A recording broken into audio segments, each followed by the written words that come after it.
Good evening and welcome everyone.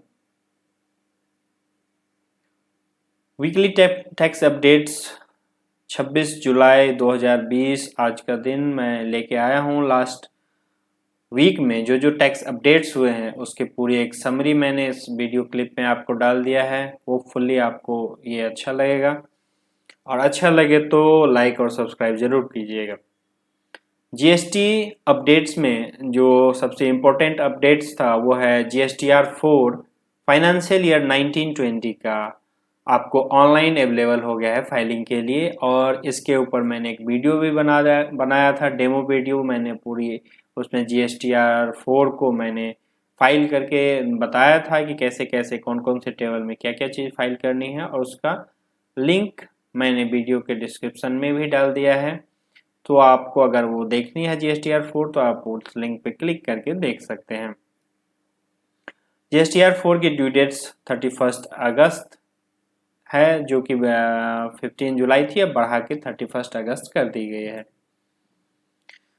GST updates में आपका एक अब और अपडेट्स आया था जो 1 अक्टूबर से ई इनवॉइसिंग आ रही है।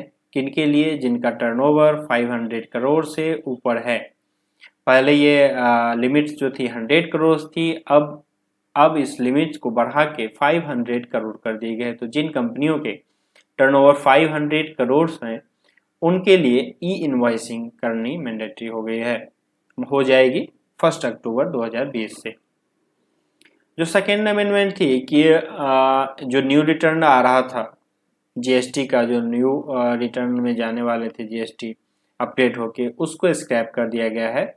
अब पुरानी ही रिटर्न को अपग्रेड करके, जो कि काफ़ी अच्छी पहल है मेरे ख्याल से, क्योंकि जीएसटी कंसल्टेंट और जीएसटी जो टैक्स पेयर हैं काफ़ी उससे घुल मिल चुके हैं, उसको देख चुके हैं। तो उसी को अपग्रेड किया जा रहा है और उसमें एक न्यू रिटर्न उसमें ऐड कर दिया गया है GSTR2B। इस GSTR2B के थ्रू अब आपको पता लग जाएगी कि आपको कौन कौन सी इनपुट्स लेनी है और कौन कौन सी इनपुट्स नहीं लेनी है। ये ऑटोमेटिकली जनरेट करके डिपार्टमेंट द्वारा आप लोगों के मेल पे मेल कर दिया जाएगा और उससे आप लोगों को पता लगेगा कि आपको जीएसटी इनपुट कौन कौन सी लेनी है और कौन कौन सी लेनी है। और भी अपडेट्स हैं। GSTR1 में अपडेट्स आ जाएगा, GSTR3 भी अपडेट्स आ जाएगा। इसके ऊपर मैंने एक अलग से वीडियो अब बनाने की सोची है। सो नेक्स्ट वीडियो में भी जो अपडेट्स आने वाले हैं वो किस किस तरह के अपडेट्स होंगे और कौन कौन से कुछ फॉर्म्स हैं जो ऑटो फिल हो जाएंगे, जैसे 3B वगैरह हैं, तो उसके रिगार्डिंग मैंने एक अलग से एक वीडियो बनाऊंगा और आप लोगों को पोस्ट करूंगा। और आपको अगर वो भी देखनी है तो प्लीज़ सब्सक्राइब कर लीजिएगा चैनल। इनकम टैक्स अपडेट्स में जुलाई 20 को इनकम टैक्स डिपार्टमेंट ने ई कैंपेनिंग स्टार्ट की है वॉलंटरी कंप्लायंस के रिगार्डिंग, और ये 31 जुलाई तक चलेगी। ये ई कैंपेन जो है आपका फाइनेंशियल ईयर 18-19 यानी कि असेसमेंट ईयर 19-20 के रिगार्डिंग होगी। और उसमें जो लोगों ने इनकम टैक्स फाइल नहीं किया था और उनको फाइल करना था, उन लोगों को मैसेज जाएगा, मेल जाएगा और उनसे ये कहा जाएगा कि आप अपना इनकम टैक्स रिटर्न फाइल कर लें और कोई टैक्स बन रहा है तो प्लीज़ उसको यहाँ डिपॉजिट करके आप इंटरेस्ट फ्री का भी फ़ायदा उठा सकते हैं। तो टेक्स्ट आइडेंटिफाई वगैरह करेगी और जो आपका TDS अगर आपका कोई डिडक्ट हुआ है या कुछ इस तरह की, जिससे इनकम टैक्स डिपार्टमेंट को पता लगते तो आपको वो मेल जरूर करेंगे। जो नेक्स्ट अपडेट थी 28 जुलाई को, CBDT एंड CBIC ने MOU साइन किया है for exchange of information on automatic and regular basis. अब इसका क्या इम्पैक्ट पड़ेगा? CBDT मतलब अगर जनरली समझे तो इनकम टैक्स हो गया, और CBIC मतलब ये हो गया आपका GST और कस्टम डिपार्टमेंट, एक्साइज, जिसमें अब बहुत कम काम हो रह गया है। तो ये दोनों डिपार्टमेंट ने, इनकम टैक्स ने और GST कस्टम डिपार्टमेंट ने, दोनों ने MOU साइन किया है, जिसमें अब दोनों को इंफॉर्मेशन शेयरिंग का रेगुलर बेसिस पे होगा और ऑटोमेटिक होगा। तो इसका इम्पैक्ट बिजनेस पे क्या पड़ेगा वो मैंने यहाँ पे नोट किया है कि tax payer data GST will be share to income tax department to cross check turnover and other details. हम लोग जब इनकम टैक्स रिटर्न फाइल करते हैं ITR 3, 4, 5, 6, 7, उसमें हमें जीएसटी का हमें जिक्र करना पड़ता है, जीएसटीएन डालना पड़ता है, उसका टर्नओवर डालना पड़ता है। जब 3 भरते हैं वहाँ पे आपको एक्सपेंसेस भी शो करने होते हैं। अगर आपका ऑडिट हो रहा है तो ऑडिट में तो अब इस बार तो मैंडेटरी हो गया, लास्ट ईयर मैंडेटरी नहीं किया गया था, इस बार मैंडेटरी हो जाएगा कि जीएसटी के थ्रू आपने जीएसटी परचेज कितना किया है और जीएसटी एक्सपेंसेस कितने किए हैं। तो उसके रिगार्डिंग अब अगर जैसे ही इनकम टैक्स और जीएसटी का डेटा ऑटोमेटिकली प्रोसेस होना हो स्टार्ट हो जाएगा, तो अगर आपने इनकम टैक्स रिटर्न में कुछ अलग डेटा डाला है और जीएसटी रिटर्न में आपका कोई अलग डेटा है तो आपको नोटिस आने की संभावना ज़्यादा हो जाएगी। Tax department will have AI artificial intelligence ये कहते हैं to check data mismatch. Notice can be easily send to tax payer, जो मैंने अभी कहा है, नोटिस आपको इजीली आ जाएगी। अगर आपने कहीं एक जगह भी डिफॉल्ट किया है, यानी कि अगर आपने इनकम टैक्स में डिफॉल्ट किया तो वहां से नोटिस आता है, तो जीएसटी में भी डिफॉल्ट किया है तो आपका इनकम टैक्स का नोटिस आ जाएगा, या अगर आपने इनकम टैक्स में डिफॉल्ट किया है तो आपका जीएसटी का नोटिस आ जाएगा। सपोज दैट किसी ने जीएसटी 10 लाख से 20 लाख पे लिया और 25 लाख की उसकी टर्नओवर होगी, बट उसने इनकम टैक्स नहीं फाइल किया, सपोज दैट। तो अब क्या होगा कि जीएसटी से डेटा इनकम टैक्स के पास आ जाएगी और इनकम टैक्स फिर आपके वो नोटिस भेजेगा या आपको रिमाइंड कराएगा कि आपका जीएसटी था, आपने जीएसटी लिया था और आपने फाइलिंग नहीं की है, तो आपको उसकी रिगार्डिंग रिमाइंडर जाएगी। और सपोज दैट अगर डेटा इनकम ज़्यादा है टैक्सेबल लिमिट से तो फिर आपको पेनल्टी और नोटिस और इंटरेस्ट भी जा सकता है, लग सकता है। टैक्स इवेजन जो सबसे बड़ा मुद्दा होगा इस दोनों के केस में, वो बिजनेस और अदर्स के केस में जो भी होगा वो बहुत बड़ा एक मुद्दा होगा। तो प्लीज़ इसको ध्यान से अब भरिएगा। ITR इनकम टैक्स रिटर्न और जीएसटी भी दोनों को मैच करा के ही फाइल कीजिएगा।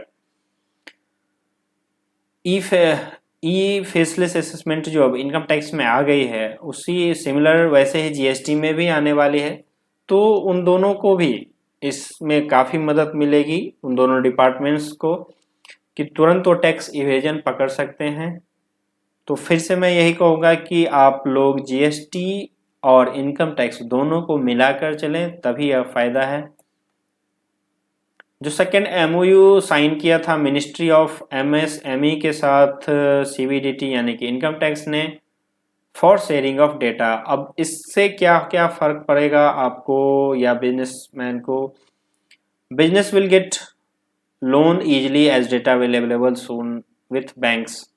एक साइट भी थी जिसपे PSB लोन 59 मिनट्स करके था, जिसपे लोग अपना XML ITR का अपलोड करते थे, अपनी GSTN डालते थे और उनको पता लगता था कि आपका लोन मिलेगा या नहीं मिलेगा। तो उसी तरह से ये आपका फ्लो जो है ये बिल्कुल इजी हो जाएगा, इजीली फ्लो हो जाएगा। डेटा जब एक्सचेंज होना स्टार्ट हो जाएगा MSME और इनकम टैक्स के इनकम टैक्स के बीच, तो आपको लोन्स वगैरह मिलने में काफ़ी मदद मिल जाएगी MSMEs को। जो आपका GST टर्नओवर है और इनकम टैक्स में एसेट्स है वो आपका ऑटोमेटिकली MSME के साथ ये भी शेयर हो जाएगा। और आपका जो नया डेफिनेशन है जिसमें आपको MSME के कैटेगरीज दिए गए हैं और उसके टर्नओवर के बेसिस पे उसको स्मॉल, मीडियम और लार्ज किया गया है, तो वहाँ पे जो आपने इन्फॉर्मेशन दी होगी एट द टाइम ऑफ उद्यम रजिस्ट्रेशन, आपने जब वहाँ इन्फॉर्मेशन दी होगी उद्यम रजिस्ट्रेशन के टाइम पे कि मेरा 5 करोड़ से कम है या ज़्यादा है, तो उस अकॉर्डिंगली जैसे अगर GST से डेटा वहाँ पे शेयर किया जाएगा कि सही में आपका 5 करोड़ से कम है या नहीं, आप स्मॉल स्केल हैं या आप मीडियम स्केल हैं, तो उस तरह की भी जानकारी यहाँ से आपको MSME डिपार्टमेंट को मिल जाएगी कि जो अब डेटा आप उद्यम रजिस्ट्रेशन के टाइम पे दे रहे हैं वो आपका सही है या नहीं है। ऑल न्यू MSME रजिस्टर्ड उद्यम will given priority in government contracts. इसके बाद आपको जो गवर्नमेंट कॉन्ट्रैक्ट्स में हैं आपको प्रायोरिटी दी जाएगी MSMEs को कि वो भी अब पार्टिसिपेट कर सकें अच्छे से, उनको ये इनकरेज किया जाएगा इसके लिए। अब अपकमिंग ड्यू डेट्स के बारे में देखते हैं। 28 जुलाई को आपका GSTR 1 ड्यू डेट्स है। मई 2020 का जो लोग मंथली फाइल करते हैं और यानी कि जिनका टर्नओवर 1.5 करोड़ से ज़्यादा है और वो मंथली फाइल कर रहे हैं तो उनके मई 2020 की GSTR 1 28 जुलाई को ड्यू डेट है। प्लीज़ टाइम से फाइल कर लीजिए। और 31 जुलाई 2020 को composition tax payer ITC GST ITC 03 for financial year 1920 जो लोग रेगुलर से कंपोजिशन में आए हैं उनके लिए GST 03 फाइल करना मैंडेटरी होता है, सो दैट कि वो अपना स्टॉक पे इनपुट रिवर्स कर सकें।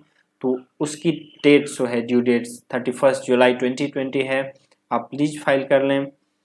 Filing of original revise return for assessment year 1920 यानी कि फाइनेंशियल ईयर 18-19 की जिसके लिए इनकम टैक्स ई कैंपेन भी चला रहा है। 31 जुलाई है, अगर किसी का छूट गया है तो प्लीज़ फाइल कर लें। TDS TCS return for quarter ending 31 मार्च 2020 यानी कि क्वार्टर 4 ऑफ फाइनेंशियल ईयर 1920 का अगर TDS TCS का रिटर्न फाइल नहीं हुआ है तो प्लीज़ फाइल कर लें 31 जुलाई से पहले।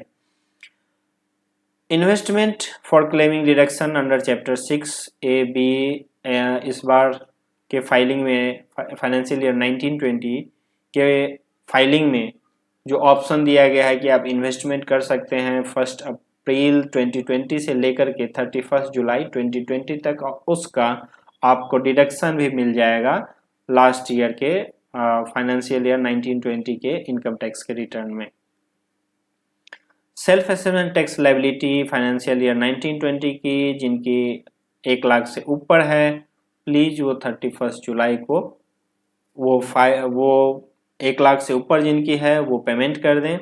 अगर ऑडिट का केस नहीं है तो, अगर ऑडिट के केस है तो फिर वो 38 अक्टूबर हो गया है तो उससे पहले ये फाइलिंग ये पेमेंट कर लें सो दैट आपको इंटरेस्ट नहीं लगे। जिनके 1 लाख से कम है उनके लिए इंटरेस्ट वेव ऑफ कर दिया गया है फाइनेंशियल ईयर 1920 के लिए। मे बी वीकली अपडेट्स में आप लोगों को जानकारी मिल गई होगी। जो सबसे महत्वपूर्ण जानकारी थी वो थी CBSE CBIC एंड CBDT का MOU जिसके लिए आप लोगों को थोड़ा अलर्ट रहना है इनकम टैक्स और GST की फाइलिंग करने के लिए। ऐसी और जानकारी के लिए आप हमारे चैनल को सब्सक्राइब कर लीजिए। आपको सारी टैक्स के अपडेट्स GST के अपडेट्स मिलते रहेंगे और अगर कोई क्वेरी हो तो मेरे इन दोनों नंबर में से किसी पे भी कॉल कर सकते हैं। धन्यवाद।